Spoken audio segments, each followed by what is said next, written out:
CIET-NCERT द्वारा प्रस्तुत है कला पर आधारित कक्षा 5 की ध्वनि पाठ्यपुस्तक बांसुरी। पृष्ठ संख्या 158। अध्याय 18। नृत्य द्वारा भावाभिव्यक्ति एवं कथावाचन। यहाँ गोलाकार में एक हस्त मुद्रा का चित्र दिया गया है। गतिविधि 18.1 भावनाएं व्यक्त करना। जब आप कक्षा में आते हैं और अपने मित्रों से मिलते हैं तो क्या आप उनके मुख पर अलग अलग भाव भंगिमाएं देखते हैं? कक्षा 4 में आपने विभिन्न भावों के विषय में पढ़ा और उन्हें व्यक्त करना सीखा है।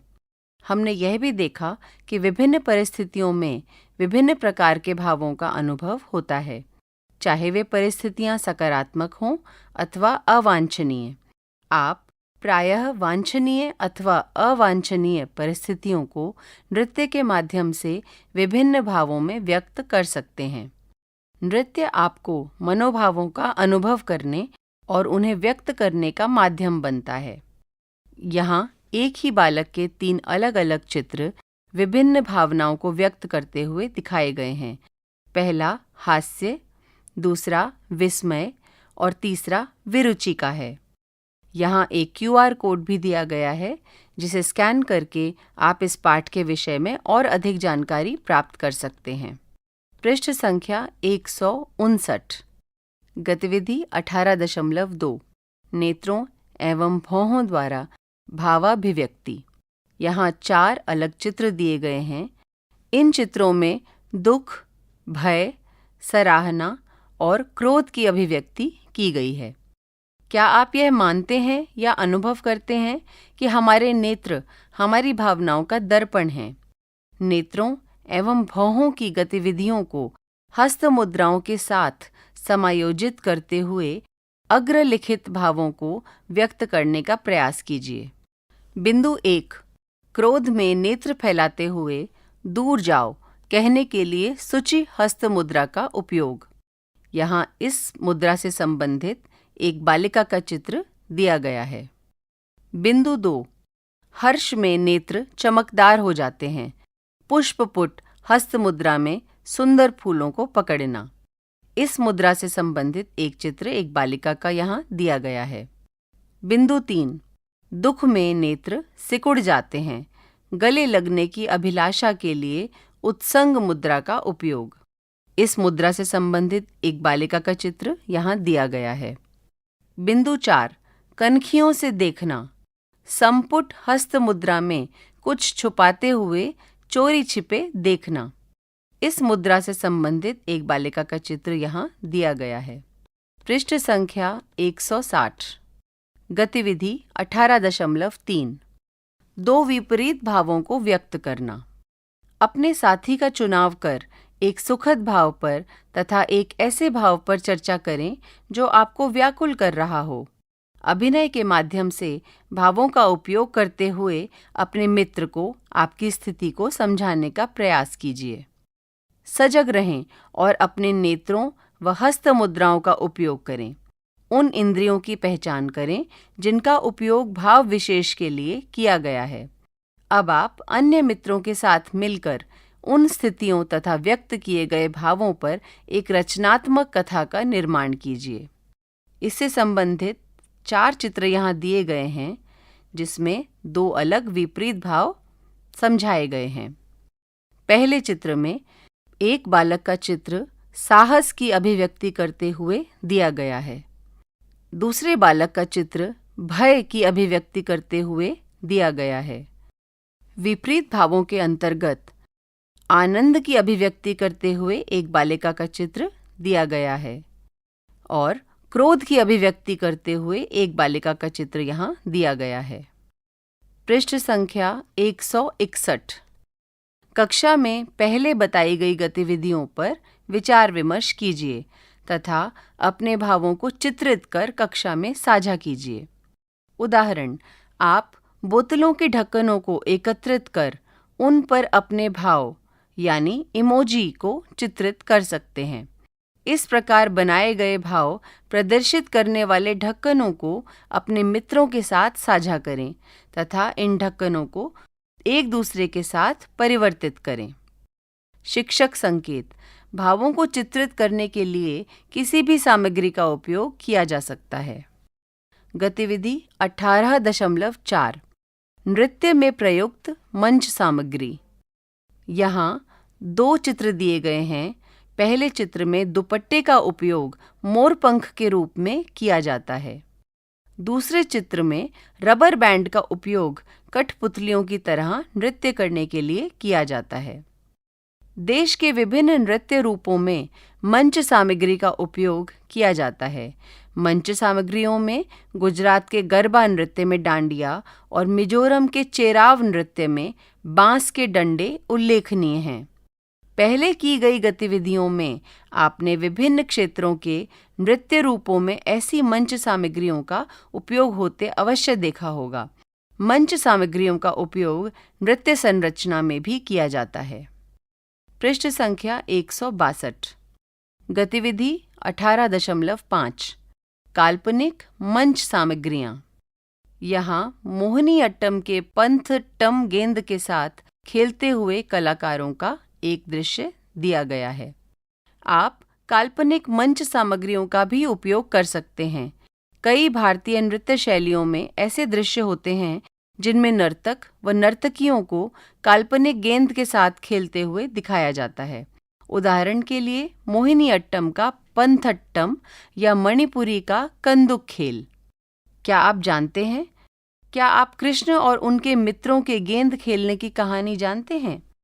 बिंदु 1 ऐसी गतिविधियां कीजिए जिनका उपयोग आप काल्पनिक गेंद खेलते हुए दिखाने के लिए कर सकते हैं। बिंदु 2 फिर इन गतिविधियों को नृत्य के चरणों के साथ जोड़िए तथा हस्त मुद्राओं का उपयोग करके कृष्ण और उनके मित्रों द्वारा गेंद खेलते हुए दिखाने के लिए नृत्य की रचना कीजिए।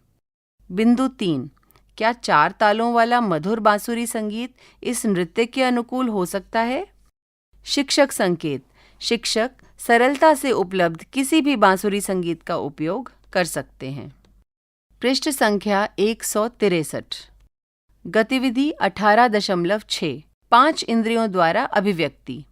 क्या आप 5 इंद्रियों के विषय में जानते हैं?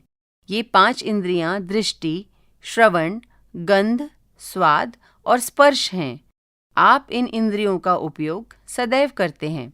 आइए इन इंद्रियों को ऋतुओं, क्रियाओं और नृत्य की भाव-भंगिमाओं से जोड़ें। अपने क्षेत्र की किसी एक कहानी या प्रकृति गीत को चुनें। अब अपने भावों को इंद्रियों के माध्यम से उस कहानी द्वारा व्यक्त कीजिए। इस पृष्ठ के निचले भाग में एक उपवन का चित्र दिया गया है जिसमें एक झरना लगा है और कुछ पक्षी वहाँ पर उड़ रहे हैं। बहुत सुंदर फूल खिले हैं, कुछ पेड़ों पर फल लगे हुए हैं और सूरज चमक रहा है। प्रश्नों के उत्तर यहाँ दिए गए रिक्त स्थान में लिखिए। बिंदु 1 आपने क्या देखा? यहाँ एक आँख का चित्र है और सामने एक वृक्ष का चित्र भी दिया गया है। रिक्त स्थान। बिंदु 2 आपने क्या सुना? यहाँ एक कान का चित्र और एक पक्षी का कलरव करते हुए चित्र दिया गया है। रिक्त स्थान। बिंदु 3 आपने कैसी सुगंध का अनुभव किया? यहाँ नाक का चित्र और सामने सुगंध फैलाते एक पुष्प का चित्र दिया गया है। बिंदु 4 आपने कैसा स्वाद अनुभव किया? यहाँ एक आम खाते हुए और 2 आमों का चित्र सामने दिया गया है। बिंदु 5 आपके शरीर ने क्या अनुभव किया? बहते हुए पानी का हाथ में एक चित्र यहाँ दिया हुआ है।